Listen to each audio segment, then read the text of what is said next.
Grabe ka naman, Pader. Isa kang pare, Pader.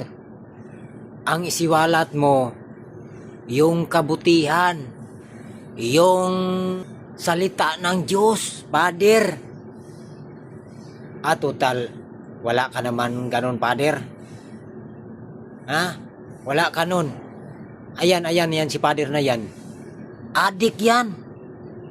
Kaya galit yan na galit sa Duterte yan kasi adik yan. Hanggang ngayon siguro nagsuyo pa yan si Pader. Kaya idol na si Bongbong Marcos. Balik ka na, Pader, sa pagsusuyop mo. Pader? Ito. Ano po yung drugs na ginamit mo, Father?